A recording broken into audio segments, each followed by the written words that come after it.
आज मिति 2078 साल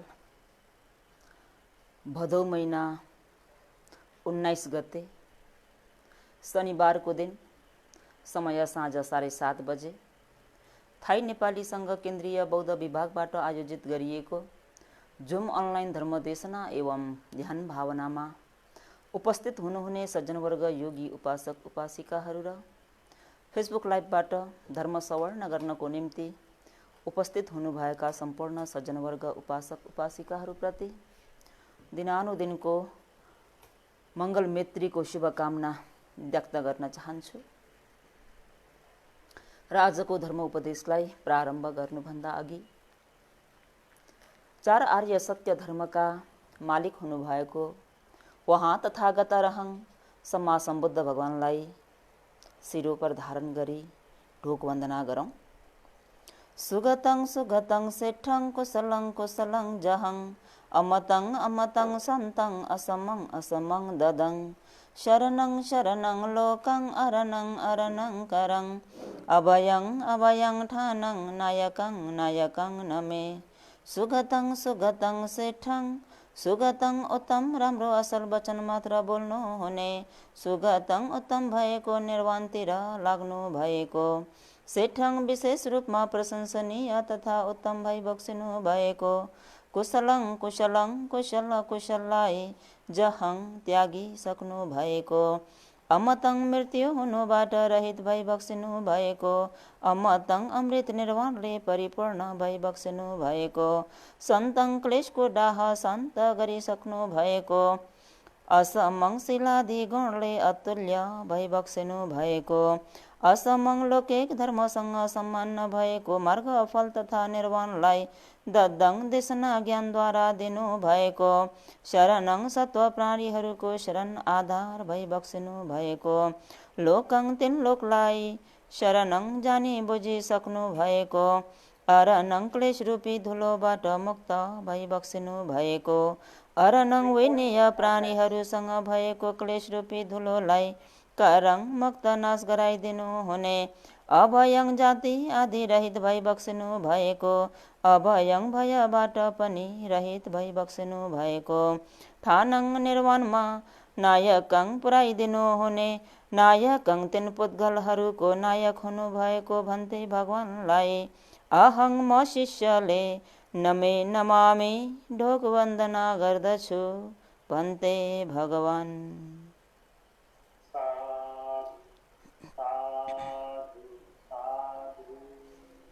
श्रद्धेय भन्तेजु लगायत सम्पूर्ण भिक्षु सङ्घहरूको शील समाधि र प्रज्ञा गुणहरूलाई स्मरण गर्दै वन्दना। आभूसु लगायत सज्जनवर्ग, योगी, उपासक उपासिकाहरूप्रति दिनानुदिनको मङ्गल मैत्रीको शुभकामना व्यक्त गर्दै आज सज्जनवर्ग योगीहरूलाई बुद्ध शासनमा चिट्ठा किन्नु भन्ने शीर्षकलाई लिएर उपकार गर्नेछु। बुद्ध शासनमा चिट्ठा किन्नु।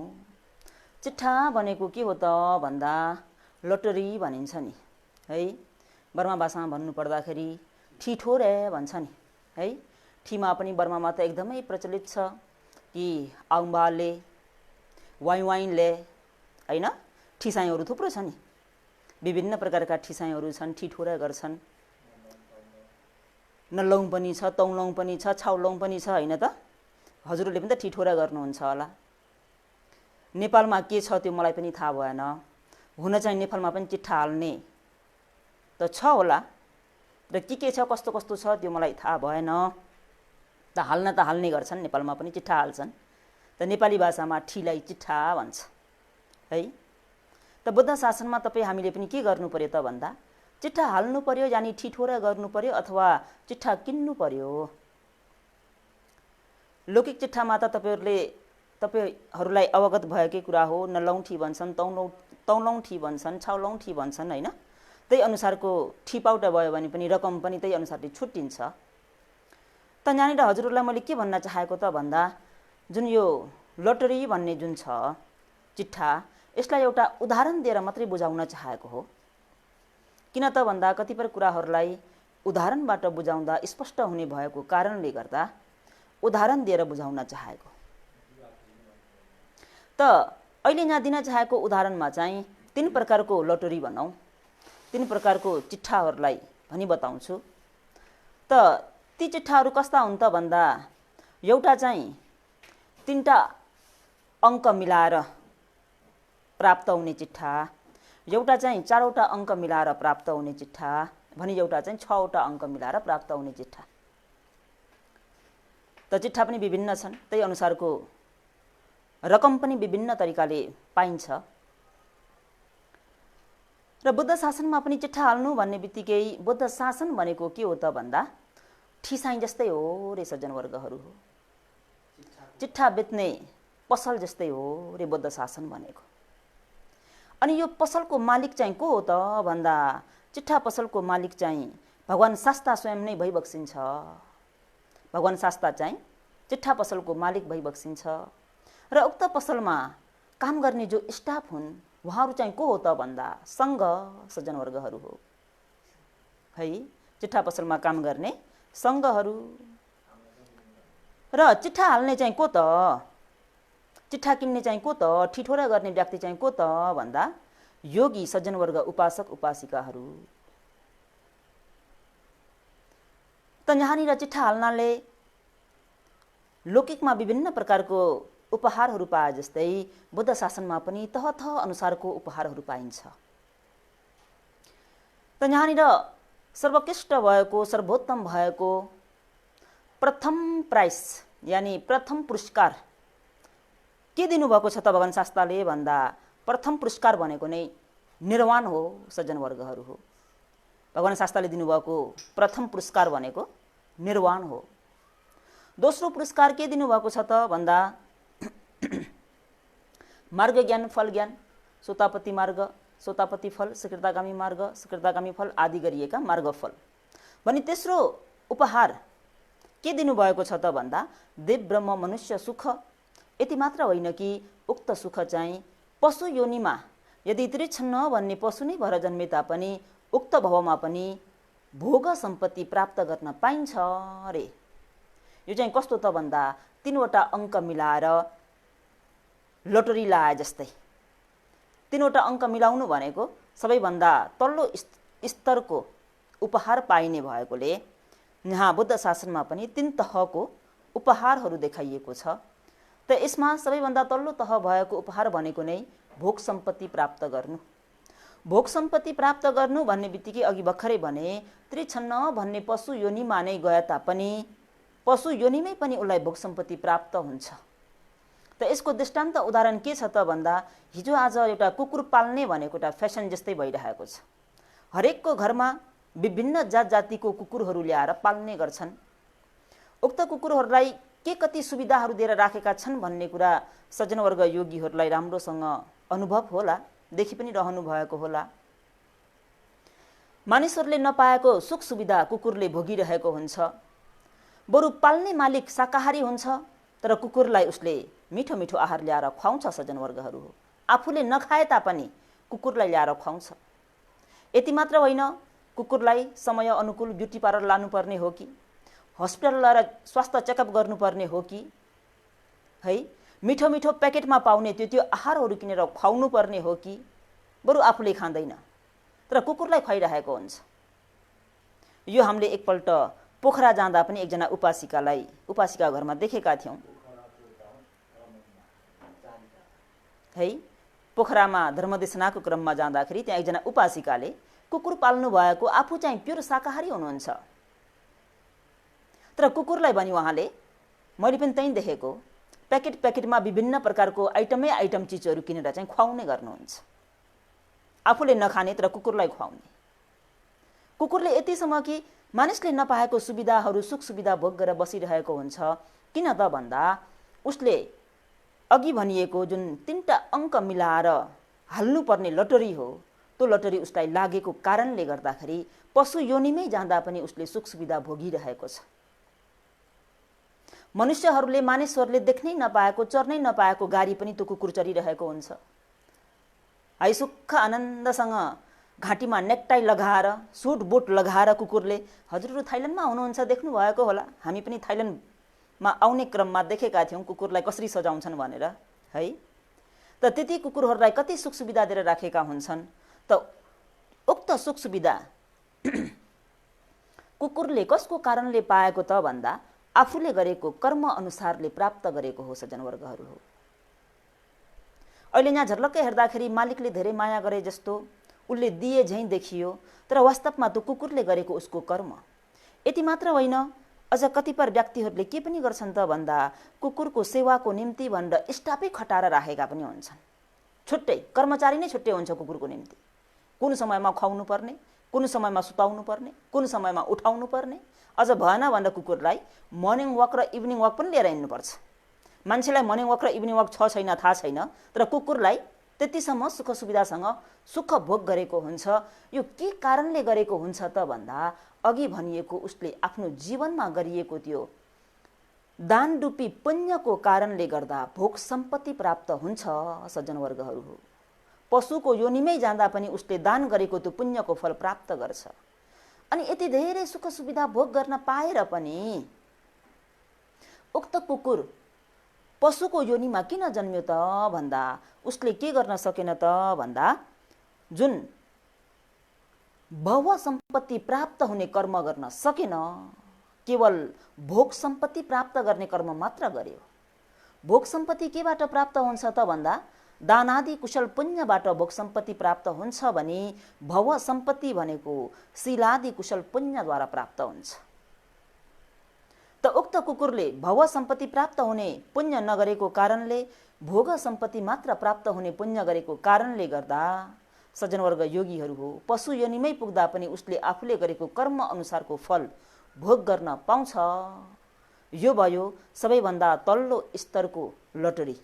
पनि दोस्रो स्तरको लटरी भनेको के हो त भन्दा भोग सम्पत्ति मात्र नभइकन भव सम्पत्ति प्राप्त हुने। भव सम्पत्ति कसरी प्राप्त हुन्छ त भन्दा तपाईँ हामीहरूले जुन गृहस्थ उपासक उपासिकाहरूले दैनिक जीवनमा पालन गर्ने पञ्चशील र विशेष तिथिहरूमा अष्टमी औँसी पूर्णिमा जस्ता महत्त्वपूर्ण दिनहरूमा धारण गरिने अष्टशील, उक्त यो शीलको पुण्यले चाहिँ के दिन्छ त भन्दा भव सम्पत्ति। उच्चतम भवमा शीलको पुण्यले जन्म लिन पाइन्छ भने उक्त जीवनमा दानको पुण्यले गर्दाखेरि भोग सम्पत्ति पनि प्राप्त हुन्छ। त तपाईँ हामीहरूले भोग सम्पत्ति प्राप्त गर्नको निम्ति पनि र भव सम्पत्ति प्राप्त गर्नको निम्ति पनि दान पनि गर्नुपर्ने हुन्छ, शीललाई पनि पालन गर्नुपर्ने हुन्छ। म दान गर्दिनँ शील मात्रै पालन गर्छु भनेर पनि हुँदैन, म शील पनि पालन गर्दिनँ भावना मात्र गर्छु भनेर पनि हुँदैन। यो तीनैवटा कुरालाई तपाईँ हामीहरूले बराबरी रूपमा चाहिँ गरेर लानुपर्ने हुन्छ। दान पनि गर्नुपर्छ, शील पनि पालन गर्नुपर्छ भने भावनाको अभ्यास पनि गर्नुपर्छ। यो शील पालन गर्नु भनेको चाहिँ अघि भने जस्तै चारवटा अङ्क मिलेर चाहिँ लटरी लाए जस्तै हो। भने भावनाको अभ्यास गरेर परम शान्ति सुख निर्वाणलाई प्राप्त गर्नु भनेको चाहिँ अन्तिम भएको, सर्वोत्तम भएको, सर्वोत्कृष्ट भएको निर्वाण सम्पत्तिलाई, निर्वाणको उपहारलाई प्राप्त गर्नु जस्तै हो। लोकमा भएका जुन लटरीहरू छन् सज्जनवर्गहरूलाई राम्रो अवगत छ कि हरेक प्राणीहरूलाई लटरी लाग्छ नै भन्ने छैन। लटरी कसलाई लाग्छ त भन्दा जो पुण्यवान छ, जो भाग्यवान छ, उक्त व्यक्तिलाई मात्रै चिट्ठा पर्न सक्छ। जो पाए त्यसैलाई चिट्ठा पर्दैन। तर यहाँ बुद्ध शासनमा पनि 6 अङ्कले युक्त भएको, 6 अङ्कले परिपूर्ण भएको चिट्ठा कस्तो व्यक्तिलाई प्राप्त हुन्छ त भन्दा पारमी पूर्ण गरेको व्यक्तिलाई मात्रै यो चिट्ठा लाग्ने गर्छ। सबैलाई लाग्छ नै भन्ने छैन। 6वटा अङ्कले युक्त भएको चिट्ठा पारमी पूर्ण भइसकेका व्यक्तिहरूलाई लाग्ने गर्छ र त्यो चिट्ठा प्राप्त भयो भन्ने बित्तिकै परम शान्ति सुख निर्वाणलाई साक्षात्कार गर्न सकिन्छ। त्यही भएर तपाईँ हामीहरूले हरेक कुशल पुण्यहरूलाई सम्पादन गर्नुपर्ने हुन्छ। दान रूपी कुशल पुण्यलाई पनि त्यति नै सम्पादन गरेर दानवान हुनुपर्छ। र हामीहरूले दान गरेको दिन के हुन्छ त भन्दा अघि भने सङ्घ भनेको भगवान शास्ताको चिट्ठाको पसलमा काम गर्ने स्टाफ भनेर भने है। त त्यहाँनिर हामीले के गर्नुपर्छ त भन्दा नाम दर्ता गर्नुपर्ने हुन्छ। किन त भन्दा चिट्ठा लाग्यो भने त खोज्नु पर्यो नि, उक्त व्यक्तिलाई बोलाउनु पर्यो, फोन नम्बर पनि दिनु पर्यो। हामीहरूले लोकमा त चिट्ठा हाल्दा यही त हो, सबैले अनुभव गर्नुभएको छ।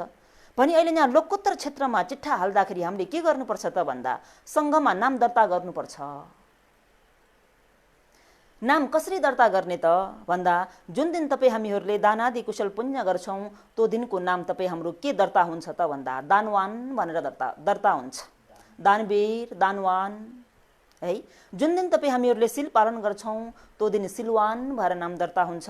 जुन दिन भावनाको अभ्यास गर्छौँ त्यो दिन भावनावान भएर चाहिँ दर्ता हुन्छ सज्जनवर्गहरू हो।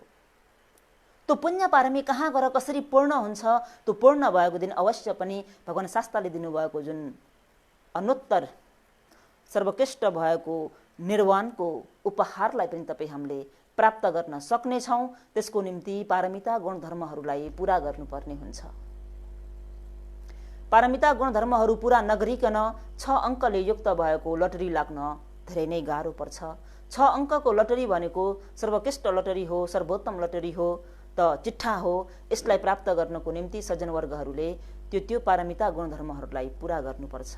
र भगवान शास्त्रकै समयकालमा पनि ती पारमिता गुणधर्महरूलाई पुरा गर्दै गर्दै गर्दै अन्तिम गौतम सम्मा सम्बुद्धको शासनमा सर्वोत्तम भएको लटरी लाग्ने भन्तेज्यूहरू मध्ये आज म सज्जनवर्गहरूलाई बाकुल्ला महास्तवीर भन्तेज्यूको विषयमा भनी बताउँछु। बाकुल्ला महास्तवीर भन्तेज्यू भन्ने बित्तिकै प्राय ब्रह्मदेशमा बस्ने उपासक उपासिकाहरूलाई थाहा हुन सक्छ। उहाँलाई कसरी चिन्ने गर्छन् त भन्दाखेरि निरोगी भन्ते भनेर पनि चिन्ने गर्छन्। अनि फेरि कसरी पनि चिन्छन् त भन्दा उहाँ भन्तेज्यू निरोगी किन हुनुभयो, औषधि दान गरेर, यो पनि भन्ने गर्छन्। अब यहाँनिर निरोगी हुने बाकुल्ला भन्तेज्यू, बाकुल्ला महास्तवीर भन्तेज्यूले कसरी आफ्नो जीवनमा ती पारमिता गुणधर्महरूलाई पुरा गर्नुभयो भन्ने कुरा अलिकता सवर्ण गरेर हेरौँ। लोकमा अनुमोदशी भगवान शास्त्र उत्पन्न हुनुभएको समयकालमा भावी बाकुल्ला महास्तवीर हुने व्यक्ति चाहिँ त्यतिखेर ब्राह्मण कुलमा जन्मिनु भएको थियो। सज्जनवर्गहरू हो, ब्राह्मण कुलमा जन्मेर उहाँ गृहत्याग गरेर ऋषि प्रवज्जा लिएर चाहिँ हिमालयमा गएर तपोचारण गरेर बस्नुभयो। तपोचारण गर्ने क्रममा ध्यान सिद्ध गरेर रिद्धि शक्ति पनि प्राप्त गर्नुभयो। त्यो समयमा अनुमोदशी भगवान शास्त्रलाई वायु प्रकोप भयो, यानि लेना योगा भन्छ नि बर्माले।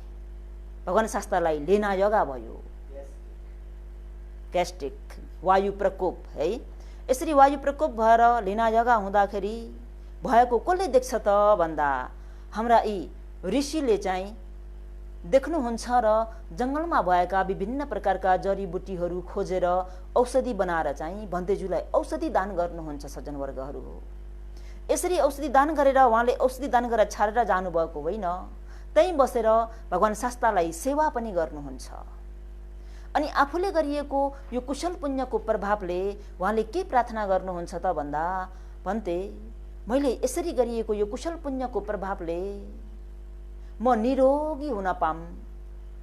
कहाँसम्म निरोगी हुन पाऊँ त भन्दा अरे उदाहरण के दिएको छ त भन्दा जसरी गाईको थुनबाट दुध दुनु कति समय लाग्छ, सबै सज्जनवर्गहरूलाई थाहा भएकै कुरा हो। त्यति क्षण पनि मलाई कुनै प्रकारको रोगले दुःख नदियोस् रे। अझै अर्को भाषामा भन्नुपर्दा आँखा झिमझिम गर्न कति समय लाग्छ, कति पनि समय लाग्दैन है। त त्यति समय पनि मलाई कुनै पनि रोगले दुःख नदियोस् रे, म एकदमै निरोगी भएर बाँच्न पाऊँ, आरोग्य गुणले सम्पन्न हुन पाऊँ भनेर प्रार्थना गर्नुभयो। अब यहाँनिर हरेक प्राणीहरूलाई आरोग्य गुणले सम्पन्न हुन मन लाग्छ, दीर्घायु गुणले पनि सम्पन्न हुन मन लाग्छ। कसैलाई पनि अल्पायुमा मर्ने रहर हुँदैन, दीर्घायु भएर बाँच्न रहर हुन्छ भनी निरोगिता पनि त्यति नै हुन चाहन्छ। जुन यो दीर्घायु र आरोग्य जुन छ यो गुणलाई तपाईँ हामीहरूले प्राप्त गर्नको निम्ति 6वटा कुराले परिपूर्ण हुनुपर्छ। 6वटा कुरामा के देखाइएको छ त भन्दा नम्बर 1 मा येजे लुरा गर्नु रे। येजे भनेको पानी छान्ने, हिजो आजको भाषामा भन्नुपर्दा फिल्टर भनौँ न। हिजो आज सजिलो गरी जहाँ पनि जडान गर्न सकिने आधुनिक प्रविधिमा निक्लेको फिल्टरहरू जुन छ, उक्त फिल्टर दान गर्नु रे। 6वटा कुराले चाहिँ परिपूर्ण हुनुपर्छ जुन व्यक्तिलाई दीर्घायु र आरोग्य हुने इच्छा छ। 1 नम्बरमा फिल्टर, दोस्रो नम्बरमा औषधि दान गर्नु, तेस्रो नम्बरमा बिहार बनाएर दान गर्नु, चौथो नम्बरमा पुराना भएका बिहारहरूलाई जीर्णोद्धार गरिदिनु, यानी मर्मत गरिदिनु, अहङ भएको चाउहरूलाई प्युप्यने गरिदिनु रे। र 5औँमा बिहारमा विभिन्न प्रकारका वृक्ष रोपन गरिदिनु, अथवा बाटोमै रोपन गरे पनि, विशेष गरिकन बौद्ध धर्मावलम्बीहरूले त बिहारमा नै दान गर्न रुचाउँछन्, त बिहारमा अक्सिजन राम्रो हुने रुख बिरुवाहरूको बोटहरू रोपिदिनु। र 6औँमा चाहिँ सिलले सम्पन्न हुनु रे। यो 6वटा कुराले सम्पन्न भइयो भने जीवनमा निरोगी पनि भइन्छ र दीर्घायु पनि भइन्छ। जसलाई यो 2वटै गुणले सम्पन्न हुने इच्छा छ, उहाँहरूले यो 6वटा कुरा चाहिँ पूरा गर्नुपर्ने हुन्छ। अहिले यहाँ बाकुल्ल मास्तवीर हुने, जुन भावी बाकुल्ल मास्तवीर हुने भन्तेजु ऋषिको भवमा अनुमदसी भगवान शास्तालाई जडीबुटीद्वारा औषधि बनाएर दान गर्नुभयो, भगवान शास्ताको सेवा गर्नुभयो। त उक्त सेवा गरिएको जुन पुण्य छ, त्यो पुण्यको प्रभावले के प्रार्थना गर्नुभयो त भन्दा, गाईको थुनबाट दुध दुहेको क्षणसम्म पनि कुनै प्रकारको रोगको यानी दुःखको अनुभूति गर्न नपरोस्, रोगी हुन नपरोस् भनेर चाहिँ प्रार्थना गर्नुभयो। त्यो जीवनबाट मृत्यु भएर ब्रह्मलोकमा उत्पन्न हुनुभयो र फेरि लोकमा पदुमोत्तर भगवान शास्ताको उत्पन्न भयो। पदुमोत्तर भगवान शास्ता उत्पन्न हुँदा फेरि ब्रह्मलोकबाट च्युत भएर एक धनाढ्य कुलमा, धनी कुलमा जन्म लिनुभयो र उमेर पुगेपछि भगवान शास्ताको शासनमा धर्म सवर्ण गर्नको निम्ति जानुहुँदा पदुमोत्तर भगवान शास्ताले आफ्ना भिक्षु सङ्घहरूमध्येबाट एकजना भन्तेजुलाई निरोगिताको एतक अग्र यानी डिग्री भनौँ न दिनुभएको देख्दाखेरि यी जुन भावी बाकुल्ल मास्तवीर हुने व्यक्तिलाई पनि त्यो पद प्राप्त गर्ने इच्छा भयो र उहाँले 7 दिनसम्म पदुमोत्तर भगवान प्रमुख 1 लाख भिक्षु सङ्घहरूलाई आफ्नो घरमा 7 दिनसम्म भोजन दान गर्नुभयो। अन्तिम दिन अष्टपुरस्कार आदि 1 लाख भन्तेजुहरूलाई नै दान गर्नुभयो र उक्त जीवनबाट पनि मृत्यु पश्चात सुगतिमा पुग्नुभयो। लोकमा फेरि विपस्सी भगवान शास्ता उत्पन्न भइबक्स्यो। विपस्सी भगवान शास्ता उत्पन्न हुनुहुँदा फेरि पनि उहाँ ब्राह्मण कुलमा आएर जन्मिनुहुन्छ। ब्राह्मण कुलमा जन्मेर ऋषि प्रवज्जा धारण गरेर उहाँ हिमालयमा गएर तपोचारण गर्नुहुन्छ। सज्जनवर्गहरू हो, यसरी तपोचारण गरेर दिन बिताउँदै जाने क्रममा उहाँले रिद्धि शक्तिहरू प्राप्त गर्नुहुन्छ र यसरी रिद्धि शक्ति प्राप्त गरिसकेपछि विपस्सी भगवान प्रमुख 68 लाख भिक्षु सङ्घ, 68 लाख भनेको 66 तंगा आई एट्वे 66 है त 68 लाख भिक्षु सङ्घ र विपस्सी भगवान शास्ता। त्यतिखेर के भएको थियो त भन्दा हावामा एक प्रकारको विष फैलेको थियो रे। त्यो हावालाई सुँग्ने बित्तिकै त्यो विषको कारणले गर्दा एकदमै टाउको दुख्ने रोग, अहिले जसरी यो कोरोना महामारी भए जस्तै हिजो आज कोरोनालाई पनि हावाबाट सर्छ, योबाट सर्छ, तोबाट सर्छ भन्छन् नि। त्यतिखेर चाहिँ हावाबाट सर्ने, हावामा एक प्रकारको विष मिसिएर आउँदाखेरि 68 लाख भन्तेजुहरूको टाउको दुखेर एकदमै गाह्रो भएको यी ऋषिले देख्नुहुन्छ र उहाँले विचार गर्नुहुन्छ, भगवान प्रमुख 68 लाख भिक्षु सङ्घलाई म औषधि दान गर्छु। औषधि दान गर्नको निम्ति 68 लाख सङ्घलाई आफ्नो हातले मात्रै औषधि तयार गरेर त सम्भव छैन। त उहाँले आफ्नो रिद्धि प्रयोग गरेर 68 लाख भन्तेज्यूहरूलाई औषधि तयार गरेर औषधि दान गर्नुहुन्छ सज्जनवर्गहरू हो। र जम्मै भन्तेज्यूहरू पनि रोगबाट मुक्त हुनुहुन्छ। त्यहाँबाट मृत्यु भएर फेरि पनि ब्रह्मलोकमै उत्पन्न हुनुहुन्छ र लोकमा काश्यप तथागत सम्मा सम्बुद्ध उत्पन्न भई बक्सिन्छ। त उक्त समयमा उहाँ एक मानवक भएर जन्म लिनुहुन्छ। त्यो समयमा कस्तो थियो त भन्दा वर्षा लाग्नुभन्दा अगावै आफ्नो घरहरूलाई मर्मत गर्ने, छानाहरूलाई रिपेयर गर्ने, छाउने, पानी चुहिएको छ भने त्यसलाई टालटुल पार्ने, अनि आफ्नो घरको जुन खामाहरू छन् त्यो मक्केको छ भने खामाहरू एक्सचेन्ज गर्ने, साट्ने, यसरी चाहिँ घर मर्मत गर्ने चलन थियो त्यो समयमा। अनि उहाँको अर्धाङ्गिनीले के भन्नुभयो त भन्दा स्वामी वर्षा पनि आउन लाग्यो, वर्षा आउनुभन्दा अगावै जङ्गलमा गएर काठहरू काटेर ल्याउनुहोस् न, घर मर्मत गर्नुपर्ने छ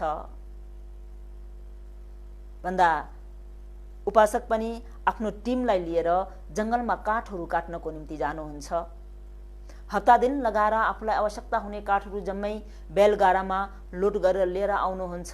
लिएर आउने क्रममा एकदमै प्यास पनि लागेको, थकै पनि लागेको हुँदा अलिक टाढा उहाँहरूले एउटा बिहार देख्नुहुन्छ। बिहार देख्दा एकैछिन बिहारमा गएर पानी पनि पियौँ, पानी पिएर एकछिन विश्राम पनि गरौँ, अनि थकै पनि मेर्छ, अनि आफ्नो यात्रा फेरि गरौँला भनेर एकछिन बेलगाडाहरू रोकेर चाहिँ उहाँहरू पानी पिउनको निम्ति भनेर बिहारमा जानुभयो। भन्देजू बिहारको बाहिर भइबक्सिन्थ्यो र भन्देजूलाई वन्दना गर्दै, भन्देजू हामी यसरी जङ्गलबाट काठहरू काटेर आएका हौँ, हामीलाई एकदमै प्यास लागेको कारणले पानी खान भन्दा हामी बिहारमा आएका हौँ भन्दा भन्देजूले ठिक छ नि उपासक, जानुस् जानुस् उहाँ माथि भर्याङदेखि माथि चढेर जानुस् त, त्यहाँ पानी राखिएको छ, त्यहाँ गएर पानी पिउनुहोस् भन्नुभयो। अनि उपासक पनि उक्त भर्याङबाट पानी पिउनको निम्ति माथि चढ्नु हुँदा त्यो भर्याङ चाहिँ कस्तो थियो त भन्दा ढल्न लागेको थियो रे। विभिन्न प्रकारको च्वाइँ च्वाइँ गर्ने आवाजहरू पनि आइरहेको थियो।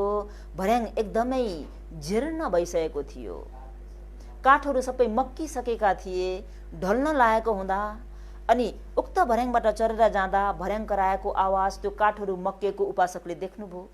अनि जुन येओजे भनिन्छ नि बर्मामा, त्यो येओजे भन्ने जुन पानी राख्ने जुन स्ट्यान्ड हुन्छ, त्यो स्ट्यान्ड पनि काठको जम्मै मकिएको, खिएको, सबै खस्न लागेको त्यो अवस्था देख्नुहुन्छ। अनि बिहार वरिपरि घुमेर हेर्दाखेरि जुन भिक्षुहरूले आफ्नो जुन कर्म गर्ने सीमा तैचाउँ हो, त्यो सीमा पनि सबै जीर्ण भएको देख्दाखेरि, सीमा गृह जम्मै जीर्ण भएको देख्दाखेरि उपासकले विचार गर्नुहुन्छ, मैले घर मर्मत गरेँ भने एक जीवन त हो नि, मैले घर मर्मत गरेर पनि एक जीवन मैले भोग गर्नु नै पाउँछु भन्ने कुनै पनि टुङ्गो छैन।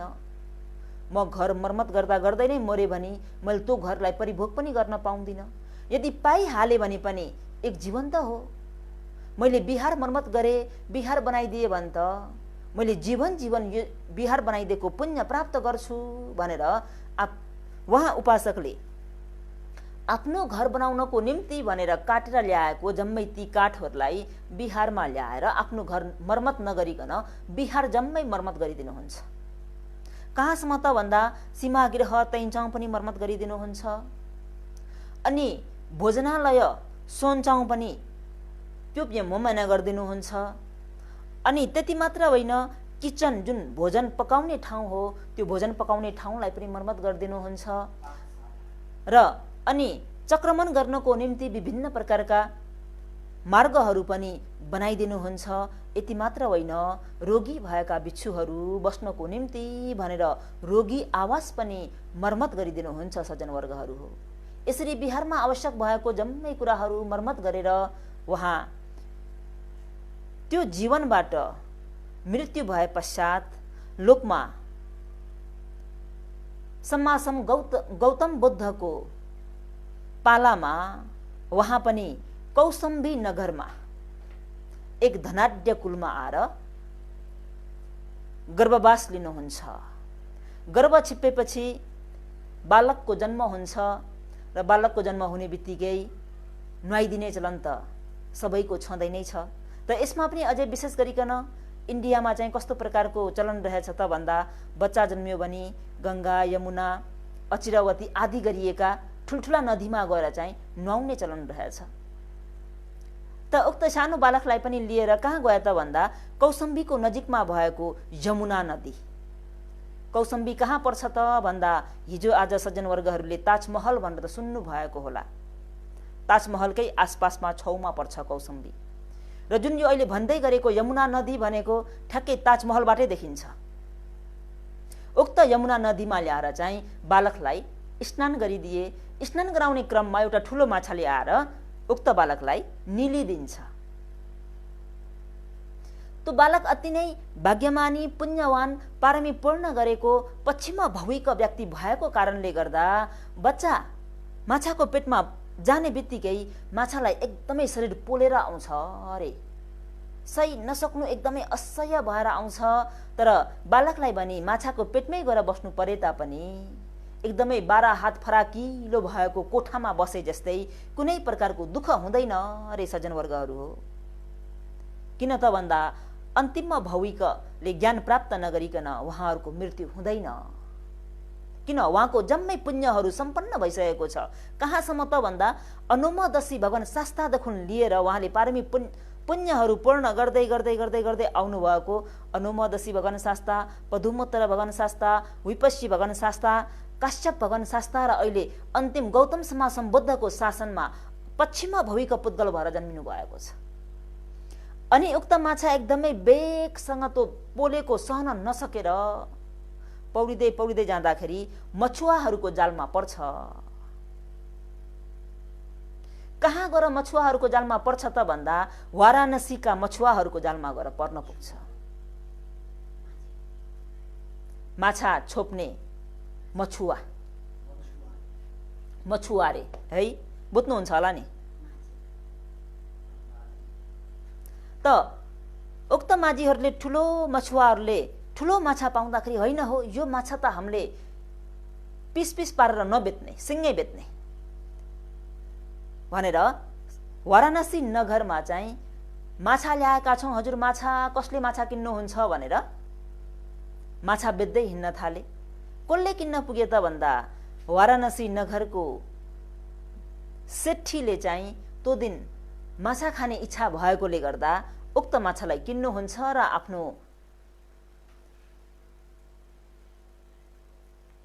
आफ्नो अर्धङ्गिनीलाई लु आज चाहिँ मिठो गरी माछाको सब्जी पकाउ त भनेर दिनुहुन्छ। अनि यता उपासिकाले पनि उक्त माछालाई लिएर पेट चिरेर हेर्दाखेरि त्यहाँ त अति नै सुवर्णको बालक पो देख्नुहुन्छ। उहाँहरू पनि सम्पत्तिले चाहिँ परिपूर्ण हुनुभएको तर सन्तान प्राप्त नभएर अति नै दुखी। सन्तान प्राप्त गर्ने एकदमै इच्छा तर सन्तानै प्राप्त नभएको, भोग सम्पत्ति धेरै भएको। अनि यसरी माछाको गर्भबाट बच्चा पाउँदाखेरि यति खुसी हुनुहुन्छ कि ओहो हामीहरूले छोरा प्राप्त गर्यौँ भनेर आफ्नै छोराछोरी एकदमै खुसी भएर चाहिँ उहाँहरूले हुर्काउन थाल्नुहुन्छ। र छिमेकीहरूले पनि होइन पहिला त बच्चा थिएन यो घरमा, कहाँबाट बच्चा आयो भनेर सोधखोज गर्दाखेरि उहाँहरूले पनि ढाँट्नुहुन्न। हामीले माछा किनेका थियौँ, माछाको पेटबाट बच्चा प्राप्त गर्यौँ। अनि यता फेरि आफ्ना मातापिताहरूले आफ्नो सन्तान यसरी माछाले खाइदिएकोमा एकदमै दुखी। हेर्नुहोस् है, कौसम्बी नगरका सेठीहरू जुन बालकको जन्म दिने मातापिता हुन् उहाँहरू एकदमै दुखी, जताततै खोज्न मान्छेहरू पठाउनु भएको छ, कतै पनि बालक फेला परेको छैन। अन्तिममा के भयो त भन्दा बालकलाई माछाले खाएको हो भने उक्त माछा कता गयो त? त्यो माछाको पछि पछि नै लाएर चाहिँ बालक खोज्नु भन्दाखेरि बालक खोज्दै खोज्दै ठुलो विशाल प्रकारको माछा प्राप्त गरेका थियौँ, जालमा परेको थियो। त्यो माछा तिमीहरूले कहाँ गएर बेचौ? वाराणसी सेठलाई गएर बेचौँ। लु वाराणसी सेठको घरमा जाने भनेर गएर हेर्दा त बच्चा रुएको आवाज आउँछ। लुकाउन पनि मिलेन, ढाँट्न पनि मिलेन, ठक्न पनि भएन। त गएर सोद्धाखेरि त आफ्नो बालक। अनि यता जन्म दिने मातापिताले भन्नुहुन्छ यो हाम्रो सन्तान हो, हामीले यसरी नुहाउनुको निम्ति यमुना नदीमा ल्याउँदाखेरि यसरी माछाले बच्चा खाइदिएको हो, हामीले पनि माछालाई किनेर लिएका हौँ त यो सन्तान हाम्रो। उता पनि सन्तान नभएको छोरो पाउँदाखेरि खुसी, यता पनि मातापिता आफ्नो छोरो हराउँदा आफ्नो छोरो मेरो छोरो हो भन्छन्, दुवैतिर मेरो मेरो मेरो भनेर खिचातानी हुँदाखेरि यो कहाँ पुग्छ त भन्दा महाराज कहाँ पुग्छ। महाराजले न्याय गरिदिनु पर्यो। जन्माउने मातापिताले पनि मेरो हो भन्छन्, यता माछा किनेर प्राप्त गर्ने मातापिताले पनि यो सन्तान मेरो हो भन्छन्। दुवैको कुरा सही हो, होइन भन्न पनि मिलेन। न्याय गर्नु पर्यो। न्याय कसरी गर्ने? जन्म दिएका मातापितालाई दिने हो भने यता पालन पोषण गर्ने मातापिता भनौँ अथवा माछा किन्दाखेरि प्राप्त गरेका मातापिता दुखी हुने भए, अब यता दिउँ भने उता जन्म दिने फेरि दुखी हुने भए भन्दा महाराजले के निर्णय गरिदिनुहुन्छ त भन्दा यो बालकलाई 6 महिना वाराणसी महाराजले सेवा गर्नु, वाराणसी सेठले, सरी महाराज भनेछु, वाराणसी सेठको सेवा गर्नु, वाराणसी सेठले राख्नु र 6 महिना चाहिँ कौसम्बी सेठले राख्नु, आधा आधा दुवै मातापितालाई आधा आधा गरी बच्चाको सेवा गर्नु भनेर दुई कुलबाट माया प्रेम प्राप्त गरेर हुर्किएको हुँदा बालकको नाम नै के राखियो त भन्दा बाकुल। बा भनेको दुई, कुल भनेको अम्यो। दुई कुलमा जन्मिएको दुई कुलको सन्तान भएको कारणले नामै बाकुल भनेर राखियो। र दुवै मातापिताहरू धनाढ्य भएको कारणले दुवै मातापिताकोबाट अंशहरू प्राप्त गरेर उहाँ अति नै सुखमय जीवन बिताउनुहुन्छ। र यी बाकुल्ल उपासकले कतिसम्म गृहस्थ जीवन बिताउनुहुन्छ त भन्दा 80 वर्षसम्म गृहस्थमा नै बस्नुहुन्छ र 80 वर्षपछि उहाँ बुद्ध शासनमा गएर भिक्षु बन्नुहुन्छ। भिक्षु बनेर पनि 80 वर्ष नै बाँच्नुहुन्छ। बुद्ध शासनमा सबैभन्दा दीर्घायु हुने भन्तेजु भनेको नै बाकुल्ल महास्तवीर। 80 वर्ष गृहस्थमा बिताउनु भयो, 80 वर्ष भिक्षु भएर बिताउनु भयो। तर जीवनमा कहिले पनि हाच्छौं पनि भएन रे सज्जनवर्गहरू, हाच्छौं पनि आएन रे। कहिले पनि लाइफमा टाउको पनि दुखेन रे, पेट पनि दुखेन रे, रोग भनेको केही पनि भएन। भगवान शास्ताको शासनमा यसरी 100 वर्ष नागेर बाँच्ने भन्तेजुहरू 4 वर्गीय हुनुहुन्छ। बाकुल्ल महास्तवीर 160 वर्ष बाँच्नुभयो भने हाम्रा अनुरुद्र महास्तवीर 150 वर्षसम्म बाँच्नुभयो। यस्तै गरी हाम्रा काश्यप महास्तवीर भन्तेजु 120 वर्षसम्म बाँच्नुभयो भने हाम्रा भाइ आनन्द महास्तवीर भन्तेजु पनि 120 वर्षसम्म बाँच्नुभयो। त विशेष गरिकन 4 वर्गीय भन्तेजुहरूको 100 वर्ष नागेको, यानि 100 वर्ष माथि बाँच्नु भएको भन्तेजुहरू। तर यहाँनिर अनुरुद्र भन्तेजुहरूलाई, काश्यप भन्तेजुहरूलाई, आनन्द भन्तेजुहरूलाई बेला बखतमा विभिन्न प्रकारको रोगहरू हुन्थ्यो भने बाकुल्ल महास्तवीर भन्तेजुलाई कहिले पनि, अब कुरा बुझ्नुहोस्, हाच्छौं तक आएन भने अब अरू रोगको के कुरा गर्ने। उहाँले त्यो जीवनमा आफूले त्यति पारमिता गुण धर्महरूलाई पूरा गर्दै गर्दै गर्दै गर्दै आउनु भएको, भिक्षु भएको 8औं दिनमा अरहन्त ज्ञान प्राप्त गर्नुभयो सज्जनवर्गहरू हो। भिक्षु भएको 8औं दिनमा बाकुल्ल महास्तवीर भन्तेजुलाई के भयो त भन्दाखेरि 6 अङ्क युक्त भएको लटरी लाग्यो। यो 6 अङ्क युक्त भएको लटरी किन लाग्यो त भन्दा त्यति पारमिता गुण धर्महरूलाई पूरा गरेको कारणले।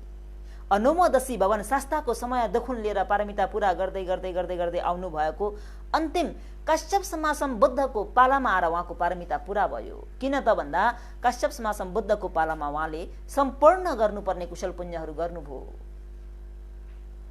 र अहिले गौतम समासम बुद्धको शासनमा भिक्षु लागेको 8औं दिनमा अरहन्त मार्ग ज्ञान फल ज्ञानलाई प्राप्त गरेर बुद्ध शासनमा अति नै विशिष्ट भएको, बुद्ध शासनमा अति नै योग्य भएको अरहन्त मार्ग ज्ञान फल ज्ञानलाई प्राप्त गर्न सफल हुनुभयो।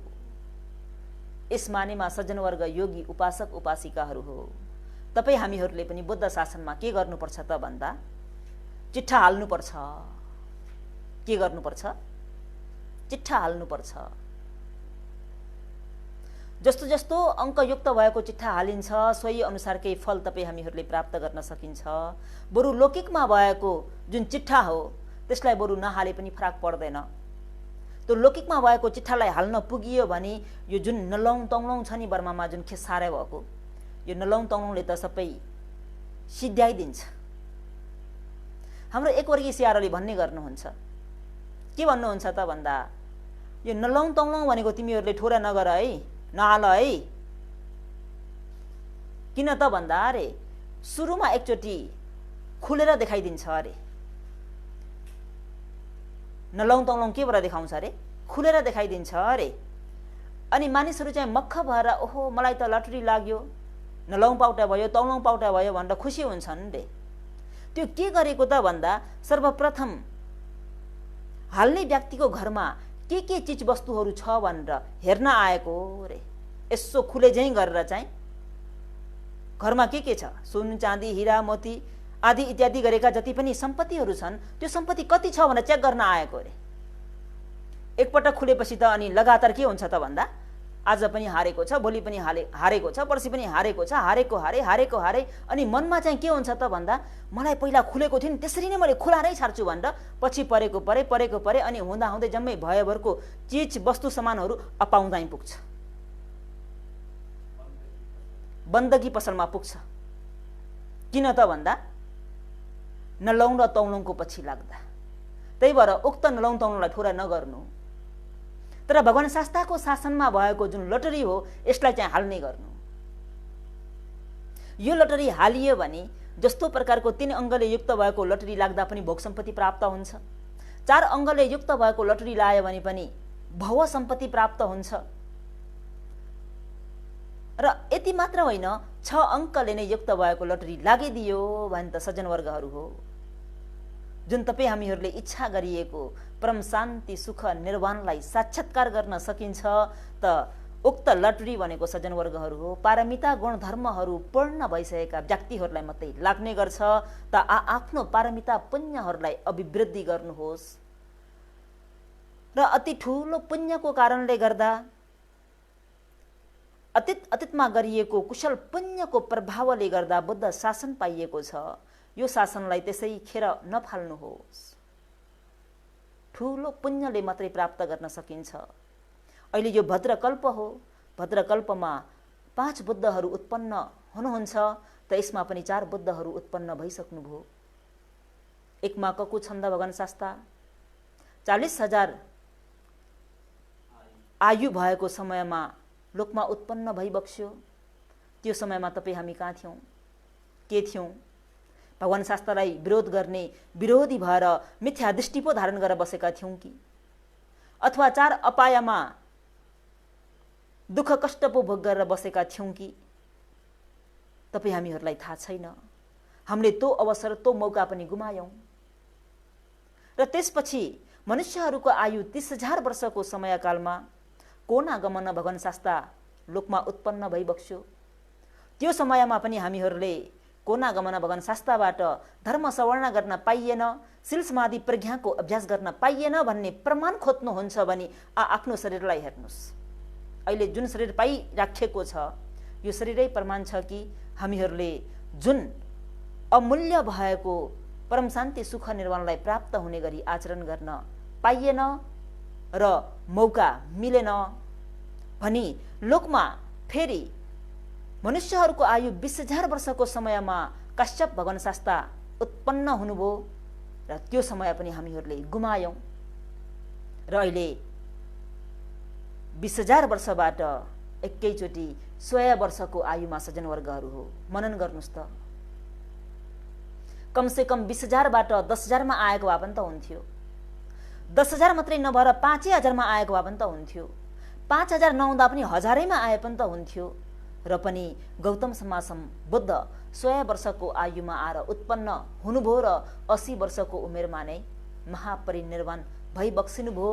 त तपाईँ हामीहरूले ठुलो पुण्यको कारणले गर्दा बुद्ध शासन प्राप्त गरियो। यो बुद्ध शासन प्राप्त गरिएको क्षणमा बुद्ध धर्मसँग प्रति अटल श्रद्धा हुनुपर्छ, विश्वास हुनुपर्छ। आफ्नो कर्म र कर्मको फलप्रति विश्वास हुनुपर्छ। बुद्ध शासन पाएर पनि बुद्ध रत्न, धर्मरत्न, सङ्घरत्नलाई चिन्न सकिएन। कर्म र कर्मको फललाई विश्वास गर्न सकिएन भनी सज्जनवर्ग योगीहरू हो। हामी मनुष्य भएको र बुद्ध शासन पाएको कुनै पनि लाभ छैन, कुनै पनि सार छैन। त त हामीहरूले आफ्नो मनुष्य जीवनलाई सार्थक तुल्याउन खोज्नुहुन्छ, सार्थक तुल्याउन चाहनुहुन्छ भने बुद्ध शासन पनि पाएका छौँ। दुर्लभ भएको शासन पाइएको छ सज्जनवर्गहरू हो। लोकमा समासम बुद्धहरूको उत्पत्ति भइदिन भने रे सज्जनवर्गहरू हो। बुद्ध भन्ने शब्द तक पनि तपाईँ हामीहरूले सुन्ने मौका पाउँदैनौँ, सुन्ने मौका पाउँदैनौँ सज्जनवर्गहरू हो। अहिले बुद्ध शासनमै जन्मेर पनि, एउटा बौद्ध राष्ट्रमै जन्मेर पनि तपाईँ हामीले आदिभन्दा धेरै जीवन त मिथ्या दृष्टिमै बिताइसकेका छौँ। सोझै भन्नुपर्दा आदि जीवनभन्दा बढी त मिथ्या दृष्टिमै बिताइसकेका छौँ, डुबाइसकेका छौँ। भनी अब रहेको यो अन्तिम अवसर चाहिँ बुद्ध शासनमा समर्पण गरेर मेरो बुद्ध धर्मसँग बाहेक अरू कुनै पनि शरण छैन भनेर नथिमे शरणं अन्यं बुद्धोमे धम्मोमे सङ्घोमे शरणं वरं भनेर बस्न सकियो भने चार अपाय दुर्गतिको ढोका बन्द हुन्छ सज्जनवर्गहरू हो। त यो कुरालाई विश्वास गरेर श्रेय धारण गरेर यस्तो आधार लिन, भरोसा लिन योग्य भएको शासनमा हामीहरूले मनुष्य जीवन पाइयो, बुद्ध शासन पाइयो, त्यसमा पनि धर्म सवर्ण गर्ने सुनौलो अवसर प्राप्त गरिएको छ। कोरोनाको कारणले सबैजना घरबाट बाहिर ननिस्किनु भन्ने अवस्थामा पनि यो प्रविधिको कारणले गर्दाखेरि यो मौका, यो अवसर आफ्नै घर घरमा बसेर पनि सुन्ने मौका पाइएको छ। त यो मौकाको खूब फाइदा उठाउनुहोस्, खूब लाभ उठाउनुहोस् र बुद्ध धर्मसँगमा अटल श्रद्धा भएर कर्म र कर्मको फलप्रति विश्वास गर्न सक्ने बन्नुहोस्, हुनुहोस्। यति चाहिँ भइयो भने चार अपायको ढोका बन्द गर्न सकिन्छ। यति पनि हुन सकिएन भने मृत्युपछि फेरि कहाँ हो भन्ने कुरा थाहा छैन सज्जनवर्गहरू हो। मृत्युपछि यदि चार अपाय दुर्गति नै पुगियो भने त फेरि त्यहाँबाट मनुष्य जीवन भन्ने कुरा नसोचे पनि हुन्छ। त यो अवसर हो, मौका हो। त जसले धर्म सवर्ण गर्न पाउनु भएको छ उहाँहरूले सवर्ण गरिएको धर्मलाई आफ्नो व्यावहारिक जीवनमा उतारेर आफ्नो मनुष्य जीवनको लाभ उठाउनुहोस्। र अहिले बाकुल्ल मास्तवीर भन्तेजुले आफ्नो जीवनको सार प्राप्त गरेर 6 अङ्कले युक्त भएको लटरी चिट्टा लाग्ने गरी लटरी हालेर त्यो पारमिता गुणधर्महरूलाई पूरा गरेर बुद्ध शासनमा भएको प्रथम पुरस्कार सर्वश्रेष्ठ सर्वोत्तम प्राइज प्राप्त गरेर गए जस्तै सज्जनवर्ग योगीहरूले पनि आफूले गरिएको त्यो पुण्यको प्रभावद्वारा सर्वश्रेष्ठ भएको, सर्वोत्तम भएको, उत्कृष्ट भएको अठुसु प्राप्त गर्न सकोस् भन्ने आशिका गर्दै समय पुरा भएको कारणले आजको धर्म उपदेशलाई यतिमै अन्त गर्न चाहन्छु। भवतु सब मङ्गलम। साधु साधु साधु।